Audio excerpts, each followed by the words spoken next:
ಲೇಖನ ಚಿಹ್ನೆಗಳು. ಲೇಖನ ಚಿಹ್ನೆಗಳು ಎಲ್ಲ ಎಕ್ಸಾಮ್ ಬರ್ತಾವ, ಮುರಾರ್ಜಿನೂ ಬರ್ತಾವ, ನವೋದಯಕ್ಕೂ ಬರ್ತಕ್ಕಂಥದ್ದು. ಒಂದು ವಾಕ್ಯ ಓದ್ಬೇಕಾದ್ರೆ ಲೇಖನ ಚಿಹ್ನೆಗಳು ಬಹಳ ಮುಖ್ಯವಾಗಿರ್ತಕ್ಕಂಥದ್ದು, ಕನ್ನಡದಲ್ಲಿ ಆಗಲಿ ಇಂಗ್ಲಿಷ್ನಲ್ಲಿ. ಲೇಖನ ಚಿಹ್ನೆಗಳು ಅಂತಂದ್ರೆ ಬರೆಯಬೇಕಾದ್ರೆ ವಾಕ್ಯಗಳನ್ನ ಪೂರ್ಣವಾಗಿ ಅರ್ಥವಾಗಲು ಲೇಖನ ಚಿಹ್ನೆಗಳು ತುಂಬಾ ಸಹಕಾರಿ. ನಾವು ಓದ್ಬೇಕಾದ್ರೆ ಎಲ್ಲವನ್ನೂ ಸರಾಗವಾಗಿ ಓದಕ್ ಶುರು ಮಾಡಿದೆ ಅಂದ್ರೆ ಅರ್ಥ ಆಗಂಗಿಲ್ಲ, ಅಥವಾ ಒಂದೊಂದು ಅಕ್ಷರ ಓದಕತ್ತೆ ಅಂದ್ರೂ ಅರ್ಥ ಆಗಂಗಿಲ್ಲ. ನಾವು ಶಿಸ್ತುಬದ್ಧವಾಗಿ ಲೇಖನ ಚಿಹ್ನೆಗಳು ಎಲ್ಲೆಲ್ಲದ ಅಲ್ಲಿ ನಿಂದ್ರಿಸಿ ಓದಿವೆ ಅಂದ್ರೆ ನಮ್ಗೆ ಅರ್ಥವಾಗುವ ರೀತಿಯಲ್ಲಿ ನಮ್ಗೆ ಅರ್ಥ ಆಗ್ತದೆ, ಇಲ್ಲಾಂದ್ರೆ ಅರ್ಥನೇ ಆಗಂಗಿಲ್ಲ. ಸುಮ್ಮನೆ ಈಗ ನೋಡ್ರಿ ಹಂಗದ ಮಗು ಮಲಗಿತು ಅನ್ನೋ ಓದ್ಬೇಕಾದ್ರೆ ನಾ ಹೆಂಗ್ ಮಾಡ್ಕೊ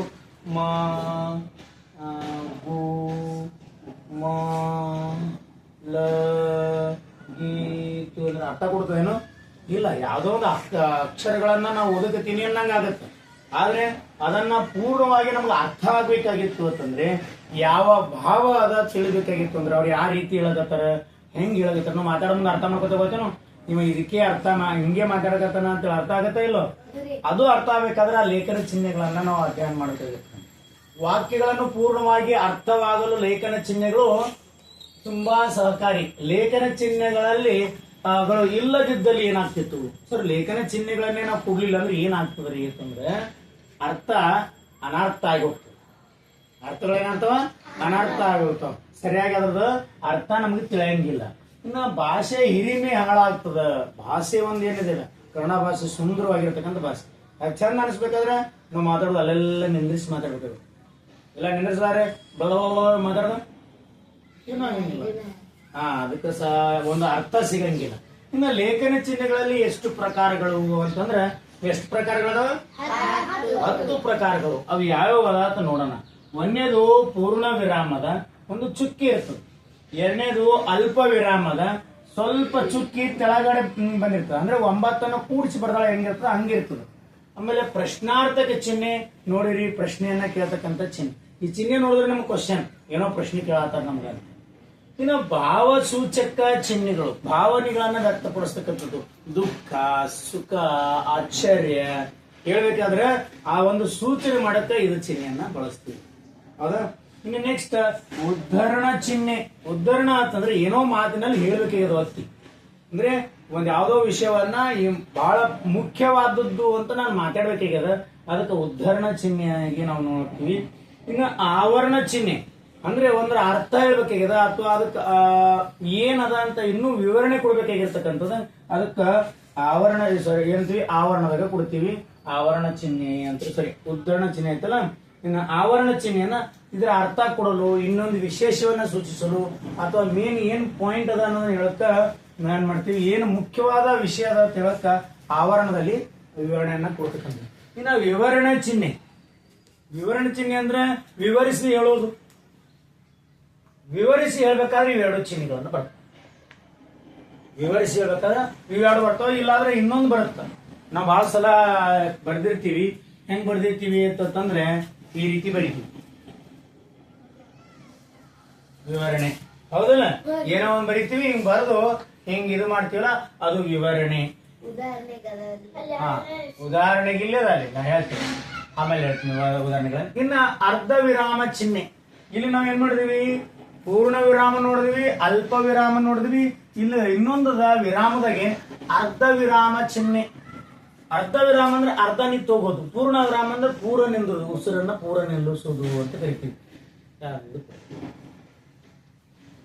ಇಲ್ಲಿ ಪೂರ್ಣ ವಿರಾಮ ಅಂದ್ರೆ ಪೂರಾ ಉಸಿರನ್ನ ರೆಸ್ಟ್ ಮಾಡಿಸೋದು, ನಿಂತು ಬಿಡೋದು. ಆಮೇಲೆ ಅಲ್ಪ ವಿರಾಮ ಅಂದ್ರೆ ಸ್ವಲ್ಪ ನಿಂತು ಹೋಗೋದು, ಜರ ನಿಂತು ಸ್ವಲ್ಪ ಹೋಗೋದು. ಇನ್ನ ಅರ್ಧ ವಿರಾಮ ಅಂದ್ರೆ ವಿರಾಮದಾಗ ಅರ್ಧ ನಿಂದಿರೋದು. ಹೆಂಗಂತ ಓದ ಮುಂದೆ ಹೇಳ್ತೀನಿ ನಿಮ್ಗೆ ಹೆಂಗ್ ಓದೋದು ಅಂತ. ಅರ್ಧ ವಿರಾಮ ಚಿಹ್ನೆ, ಚಿಹ್ನೆಗಳನ್ನ ನೆನ್ಪಿಡ್ರಿ ಅಷ್ಟೇ ಈ ಚಿಹ್ನೆಗಳನ್ನ. ಆಮೇಲೆ ಎಲ್ಲಿ ಬಳಸಬೇಕು ಅನ್ನೋದು ಗೊತ್ತಾಗುತ್ತೆ ನಿಮ್ಗೆ, ಹೇಳ್ತೀನಿ. ಇನ್ನು ಸಮನಾರ್ಥಕ ಚಿಹ್ನೆ. ಶಬ್ದಗಳ ಸಮ ಅರ್ಥವನ್ನ ನಾವು ಹೇಳ್ಬೇಕಾಗಿತ್ತು ಅಂತಂದ್ರೆ ಸಮನಾರ್ಥಕ ಚಿಹ್ನೆಯನ್ನ ಬಳಸ್ತೀವಿ. ಆಮೇಲೆ ವಾಕ್ಯವೇಷ್ಟನ ಚಿಹ್ನೆ.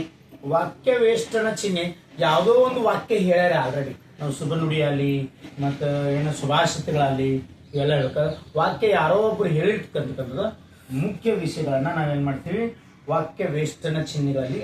ಇಲ್ಲಿ ಉದ್ಧರಣ ಚಿಹ್ನೆ ಒಳಗ 2 ಬಂದಾವ. ಇಲ್ಲಿ ವಾಕ್ಯ ವೇಷ್ಟನ ಚಿಹ್ನೆ ಒಳಗೆ ಎಷ್ಟು ಬರ್ತಾವ?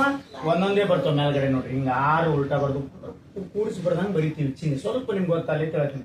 9 ಕೂಡಿಸಿ ಬರೆದ್ರೆ ಹೆಂಗಾಗತ್ತೆ ಅನ್ನೋದನ್ನ ಇದು ವಾಕ್ಯ ವೇಷ್ಟನ ಚಿಹ್ನೆಗಳು ಅಂತ ಕರಿತೀವಿ. ಇನ್ನು ಎಲ್ಲೆಲ್ಲಿ ಬಳಸಬೇಕ್ರಿ ಪೂರ್ಣ ವಿರಾಮ ಚಿಹ್ನೆಗಳು ಅಥವಾ ಈ ಚಿಹ್ನೆಗಳು ಎಲ್ಲೆಲ್ಲಿ ಬಳಸಿದ್ರೆ ವಾಕ್ಯದಾಗ ಅನ್ನೋದನ್ನ ನೋಡೋಣ. ಪೂರ್ಣ ವಿರಾಮ ಅಂತಂದ್ರೆ ಉಸಿರನ್ನ ಪೂರ ತಗೊಂಡು ಬಿಡುವುದು. ಮಗು ಮಲಗಿತ್ತು ಅಂದ್ರೆ ಪೂರ್ಣ ವಾಕ್ಯ ಮುಗೀತು, ಪೂರ್ಣ ಅರ್ಥ ಕೊಡ್ತದೆ. ಇದಕ್ಕೆ ಮತ್ತೊಂದು ಏನು ಬೇಕಾಗಿಲ್ಲ. ಮಗು ಮಲಗಿತ್ತು ಇಷ್ಟು ಹೇಳಿದ್ರೆ ಸಾಕು. ಮಗು ಮಲಗಿತ್ತು ಅಂದ್ರೆ ಮಲಗಿತ್ತು, ಕೆಲಸ ಕಂಪ್ಲೀಟ್ ಆಯ್ತು. ಒಂದು ಕಾರ್ಯ ಏನಾಯ್ತು? ಕಂಪ್ಲೀಟ್ ಆದಾಗ ಒಂದ್ ಯಾವುದೋ ಒಂದು ಕಾರ್ಯ ಅಥವಾ ನಾವು ಹೇಳುವ ವಾಕ್ಯ ಪೂರ್ಣವಾದಾಗ ಪೂರ್ಣ ವಿರಾಮ ಚಿಹ್ನೆಯನ್ನ ಹಾಕ್ತೀವಿ. ಪೂರ್ಣ ವಿರಾಮ ಚಿಹ್ನೆಯನ್ನ ಹಾಕ್ತೀವಿ. ಇನ್ನ ಅಲ್ಪ ವಿರಾಮ ಅಂದ್ರೆ ಜರ ನಿಂದ್ರಿಸ್ತೀವಿ. ಇನ್ನೂ ವಾಕ್ಯ ಮುಗುದಿಲ್ಲ, ಅದು ಏನಾಗಿಲ್ಲದು ವಾಕ್ಯ ಮುಗುದಿಲ್ಲ, ಜರ ನಿತ್ತು ನಿತ್ತು ನಿತ್ತು ಹೇಳ್ತೀವಿ. ಈಗ ರಸ್ತೆಯಲ್ಲಿ ಹೋಗ್ಬೇಕಾದ್ರೆ ನಿಮ್ಗೆ ಏನ್ ಮಾಡಿರ್ತಾರ ಅಂತಂದ್ರೆ ಈ ರೋಡಿನ ಮೇಲೆ ಇದು ಹಾಕಿರ್ತಾರ ಗೊತ್ತೇನು? ರೋಡ್ ಬ್ರೇಕರ್ಸ್ ಅಂತ ಹಾಕಿರ್ತಾರ, ಹಂಪ್ಸ್ ಹಾಕಿರ್ತಾರ ಗೊತ್ತೇನು? ಹೌದಾ? ನೀವು ಸ್ಪೀಡ್ ಗಾಡಿ ಮೇಲೆ ಅಥವಾ ಸೈಕಲ್ ಮೇಲೆ ಹೋಗ್ತಿರ್ತೀರಿ, ಹಿಂಗ್ ಉಬ್ಬಂದಿರ್ತದೆ ಗೊತ್ತದಕ್ಕೆ ಏನಂತಾರ? ಡಿಬ್ರಿ ಅಲ್ಲ, ಅದಕ್ಕೆ ಹಂಪ್ ಅಂತ ಕರಿತೀರಿ ಈ ಕನ್ನಡ. ಅಲ್ಲಿ ಸಿಂಟಿಲೆ ಅಥವಾ ಸಾರಿ ಡಾಂಬರ್ಲೆ ಮಾಡಿರ್ತಾರೆ ಜಾಂಪ್ಗಳು. ಅದ್ರ ಮೇಲೆ ನೀವು ಸ್ಪೀಡ್ ಹೊಂದಿರ್ತೀರಿ, ಹಂಗೆ ಹಾರಿಸ್ತೀರೇನು? ಹಾರಿಸಿದ್ರೆ ನಿಮ್ಗೆ ಏನಾದ್ರು ಡ್ಯಾಮೇಜ್ ಆಗ್ಬೋದು, ಏನಾಗ್ಬೋದು. ಅದೇನ್ ಮಾಡಿ ಸ್ವಲ್ಪ ನಿಂದ್ರಿಸಿ ನಿಧಾನಕವಾಗಿ ಇಳಿಸೋದ್ರಿ, ಅದು ಅಲ್ಪ ವಿರಾಮ ಅಂತ. ಪೂರ್ಣ ವಿರಾಮ ಅಲ್ಲ. ಮನೆಗೆ ಬಂದ್ರೆ ಪೂರ್ಣ ವಿರಾಮ ಆಯ್ತು, ಸ್ವಲ್ಪ ಹಿಂಗ್ ನಿಂದ್ರಿಸಿ ಹೋಗೋದು. ಅದು ಒಂದು ಉದಾಹರಣೆ. ಹಿಂಗ್ ರೋಡ್ ಮೇಲೆ ಹೊಂತಿರುತ್ತೆ ಸ್ಪೀಡ್ ಆಗಿ, ಇಲ್ಲಿ ಏನ್ ಬರ್ತಾವ ಹಂಸಗಳು ಬರ್ತಾವ, ಆಳ್ ಏನ್ ಮಾಡ್ತೀರಿ? ಸ್ವಲ್ಪ ನಿಧಾನ ಮಾಡ್ತೀರಿ. ಪೂರ ನಿಂದ್ರಿಸ್ತೀರಿ ಏನು? ನಿಂದ್ರಿಸ್ತೀರಿ ಇಲ್ಲ, ಸ್ವಲ್ಪ ಸ್ಲೋ ಮಾಡ್ತೀರಿ, ಅಷ್ಟೇ ನಿಧಾನ ಮಾಡಿ ಹೋಗ್ಬಿಡ್ತೀರಿ. ಹಂಗ ಸ್ವಲ್ಪ ಅಲ್ಪ ವಿರಾಮನ ಕೊಡ್ಬೇಕು. ಹೆಂಗಂದ್ರೆ ರವಿ ರಮ್ಯ ನೋಡಿ ಸೌಂಡ್ ಹೆಂಗ್ ಮಾಡ್ಬೇಕು. ರವಿ ರಮ್ಯ ನಿಂದ್ರಿಸಿಲ್ಲ, ಒಟ್ಟ ಮುಂದುವರಿಸ್ತೀವಿ. ರವಿ ರಮ್ಯ ಆಕಾಶ್ ಆಡುತ್ತಿದ್ದರು. ಪೂರ್ಣ ವಿರಾಮ ಬರ್ತೀವಿ. ಏನ್ ಬರ್ತಿದ್ರು? ಪೂರ್ಣ ಆಡುತ್ತಿದ್ದರು ಮುಗಿದೈತಿ. ರೆಸ್ಟ್ ತಗೊಂಡ್ರಿ, ಉಸಿರನ್ನ ಸಂಪೂರ್ಣವಾಗಿ ತಗೊಂಡಿರ್ತಕ್ಕಂಥದ್ದು. ಇಲ್ಲಿ ಉಸಿರ ಸ್ವಲ್ಪ ನಿಂದ್ರಿಸಿ ನಿಂದ್ರಿಸಿ ಅಂತಿರ್ತಿರಲ್ಲ, ಅದಕ್ಕೆ ಅಲ್ಪ ವಿರಾಮ ಅಂತ ಕರಿತೀವಿ. ಇನ್ನು ಪ್ರಶ್ನಾರ್ಥಕ ಚಿಹ್ನೆ ಅಂತೂ ಪ್ರತಿದಿನ ಬಳಸ್ತಾ ಇರ್ತೀವಿ ನಾವು. ಯಾವಾಗ ಇವು ಎಲ್ಲಾನು ಪ್ರತಿದಿನ ಬಳಸ್ತೀವಿ ನಾವು. ಕನ್ನಡ ಮಾತಾಡ್ಬೇಕಾದ್ರೆ ಇವೆಲ್ಲ ಚಿಹ್ನೆಗಳನ್ನ ಮಾತಾಡ್ತೀವಿ ಅಷ್ಟೇ. ಈ ಚಿಹ್ನೆ ಹಿಂಗ್ ಗುರುತಿಸಿದ್ವಿ ಅಷ್ಟೇ. ನಾವು ದಿನ ಮಾತಾಡ್ಬೇಕಾದ್ರೆ ಇವೆಲ್ಲ ಬಳಸಿರ್ತೀವಿ, ಹೌದಾ? ಇನ್ನ ಪ್ರಶ್ನಾರ್ಥಕ ಚಿಹ್ನೆ ಅಂದ್ರೆ ಕ್ವಶನ್ ಕೇಳೋದು. ಯಾಕೆ, ಯಾವುದು, ಏನು ಇಂಥ ವರ್ಡ್ ಬಂದ್ರೆ ಮುಂದೆ ಚಿಹ್ನೆ ಇರುತ್ತೆ. ಈಗ ಚಿಹ್ನೆ ಬರುತ್ತೆ. ನೆಕ್ಸ್ಟ್ ಇನ್ನು ಭಾವಸೂಚಕ ಚಿಹ್ನೆ, ಭಾವನೆಗಳನ್ನ ವ್ಯಕ್ತಪಡಿಸೋದು. ಹಾದಿಗೆ ಹೊಂಟು ಹೋಗ್ತಿರ್ತೀರಿ, ಹೋಗ ಮುಂದೆ ಖಾಲಿ ಒಂದು ಯಾವ್ದಾರ ಮುಳ್ಳು ಚುಸ್ತು ಅಂದ್ರೆ ಏನ್ ಮಾಡ್ತೀರಿ ನೀವು? ಹಂಗ ಹೋಗ್ತಿರೋದು ಯಪ್ಪೋ ಅಂತೀರಿ, ನಿಮ್ಮ ಭಾವನೆ ವ್ಯಕ್ತ. ನೋವು ಕಚ್ಚನ್ ಚುಚ್ಚಿರ್ತದ, ಒಬ್ಬರು ಹೊಯ್ಕೊಂಡೇ ಬರ್ತಾನೆ, ಲಬ ಲಬ ಲಬ ಸತ್ತನ ಅಂತ.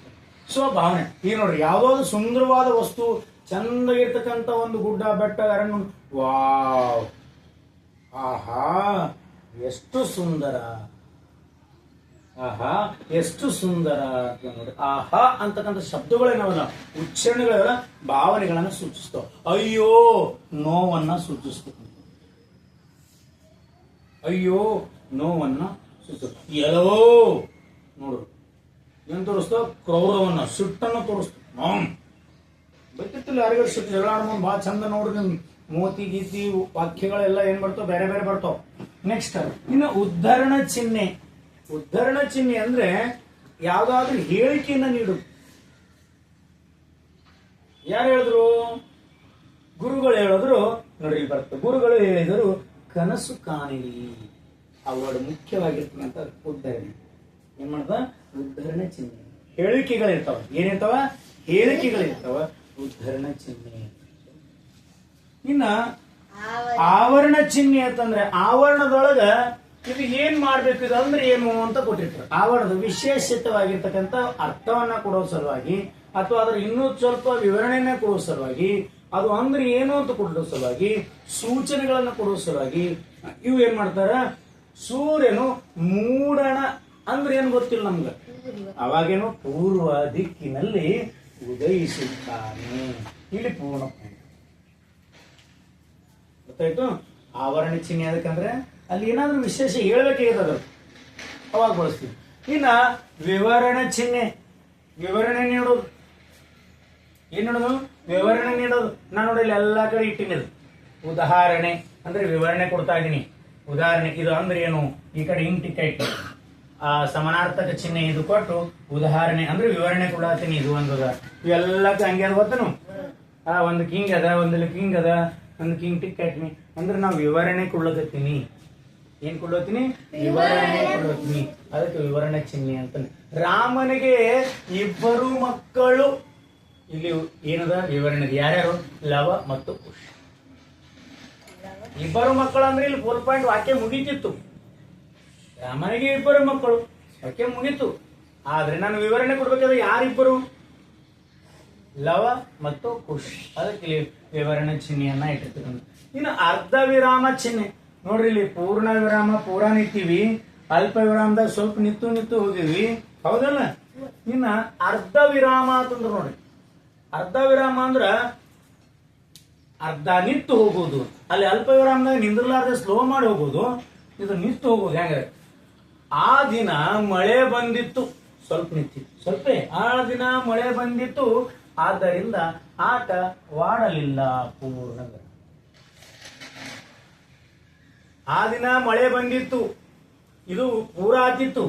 ವಾಕ್ಯ ಇಲ್ಲೇ ಇಟ್ಟಿವ ಅಂದ್ರೆ ಪೂರ್ಣ ವಿರಾಮ ಆಗ್ತಿತ್ತು. ಆದ್ರೆ ಇನ್ನೂ ಸ್ವಲ್ಪ ಹೇಳೋದ ನಮಗೆ, ಹೌದಾ? ಇನ್ನೂ ಸ್ವಲ್ಪ ಹೇಳೋದಿತ್ತು. ಈ ವಾಕ್ಯ ಪೂರ್ಣ ಆಗ್ತಿತ್ತು, ಇಲ್ಲಿ ಪೂರ್ಣ ವಿರಾಮ ಕೊಟ್ರ. ಆದ್ರೆ ಇನ್ನೂ ಅದ್ರ ಬಗ್ಗೆನೆ, ಆ ದಿನದ ಬಗ್ಗೆನೆ ವಿವರಣೆ ಕೊಡ್ಬೇಕಾದಾಗ ಇನ್ನೂ ಸ್ವಲ್ಪ ಹೇಳ್ಬೇಕಾದ್ರೆ ಸ್ವಲ್ಪ ನಿಂತು ಹೇಳೋದು. ಆ ದಿನ ಮಳೆ ಬಂದಿತ್ತು, ಆದುದರಿಂದ ಆಟವಾಡಲಿಲ್ಲ ಪೂರ ವಸಂತ. ಇನ್ನ ಸಮಾನಾರ್ಥಕ ಚಿಹ್ನೆ ಬಹಳ ಸಲ ಉಪಯೋಗ ಮಾಡಿರ್ತೀರಿ. ಮೇಡಮ್ಗಳು ಸ್ವಲ್ಪ ಕೇಳಿರ್ತಾರ. ಅರಣ್ಯ ಇಸ್ಕಲ್ಟು ಏನಾಗಿರ್ತೀರಿ? ವಾಕ್ಯ ಸಾರಿ ಕಾಡು, ಇನ್ನು ಬೇರೆ ಬೇರೆ ಅರ್ಥವನ್ನ ಕೊಡ್ತೀವಿ. ಸಮಾನಾರ್ಥಕ ಪದಗಳು ನಿಮ್ಗೆ ಬರ್ತಾವ, ಅವೆಲ್ಲ ನೋಡ್ಕೊಡಿ. ಇನ್ನು ನೆಕ್ಸ್ಟ್ ವಾಕ್ಯ ವೇಷ್ಟನ ಚಿಹ್ನೆ. ಒಂದು ವಾಕ್ಯವನ್ನ ಗುರುತಿಸಲು ಅಥವಾ ಸುಬನುಡಿಗಳನ್ನ ಹೇಳಲು ಅಥವಾ ಇನ್ಯಾವುದೋ ಹೇಳಿಕೆಗಳನ್ನ, ಹಿಂದೆ ಯಾರೋ ಹೇಳಿದ್ದನ್ನ ಹೇಳಿಕೆಗಳನ್ನ ಹೇಳ್ತಕ್ಕಂಥದ್ದು.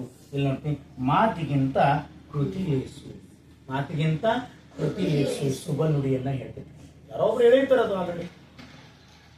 ಮತ್ತೆ ಸರಿ, ಈ ವಾಕ್ಯವೇಷ್ಟನಕ್ಕೂ ಮತ್ತು ಈ ಉದ್ಧರಣ ಚಿಹ್ನೆಕ್ಕೆ ಏನಂದ್ರೆ, ಈ ಉದ್ಧರಣ ಚಿಹ್ನೆ ಹೇಳೋರು ಇಲ್ಲೇ ಇರ್ತಾರ, ಇಲ್ಲೇ ಇರ್ತಾರ.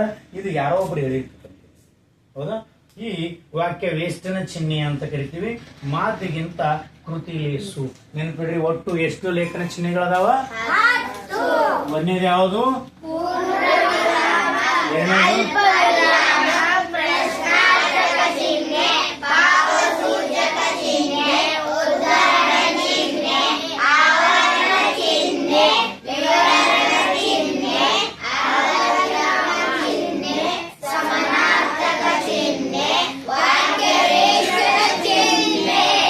ಹತ್ತು ಚಿಹ್ನೆಗಳದಾವ.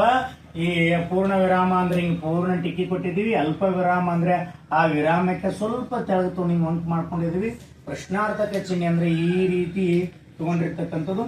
ಭಾವಸೂಚಕ ಅಂದ್ರೆ ಒಂದು ರೇಖೆ ಹೊಡೆದ ಕೆಳಗಡೆ ಟಿಕ್ಕ ಇಟ್ಟಿರ್ತಕ್ಕಂಥದ್ದು.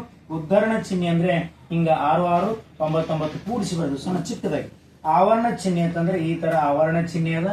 ಇನ್ನು ನೆಕ್ಸ್ಟ್ ವಿವರಣ ಚಿಹ್ನೆ ಅಂದ್ರೆ 2 ಬಿಂದುಗಳನ್ನ ಇಟ್ಟು ಅಥವಾ ಹಿಂಗಾರೆ ಇಟ್ಟಿರ್ತೀವಿ. ಆಮೇಲೆ ಅರ್ಧ ವಿರಾಮ ಅಂದ್ರೆ ಒಂದು ಪೂರ್ಣ ವಿರಾಮ, ಅದಕ್ಕೆ ಅರ್ಧ ತಗೊಂಡಿರ್ತೀವಿ ಇಲ್ಲಿ, ಹೌದಾ? ನೆಕ್ಸ್ಟ್ ಸಮಾನಾರ್ಥಕ ಚಿಹ್ನೆ ಅಂದ್ರೆ ಈ ತರ ನಾವು ಗಣಿತದಲ್ಲಿ ಎಲ್ಲ ನೋಡ್ತೀವಿ. ನೆಕ್ಸ್ಟ್ ವಾಕ್ಯ ವೇಷ್ಟನ ಚಿಹ್ನೆ ಅಂದ್ರೆ ಒಂದೊಂದೇ ಇರ್ತಕ್ಕಂಥದ್ದು. ಈ ಕಡೆ 6 ಶುರುವಿಗೆ, ಈ ಕಡೆ 9 ಚಿಕ್ಕದಾಗಿ ಕೂಡಿಸಿ ಬರ್ದಾಗ ಹೆಂಗಿರ್ತದ ಅನ್ನೋದನ್ನ ಇರ್ತಕ್ಕಂಥದ್ದು ಬರ್ಕೊಂಡು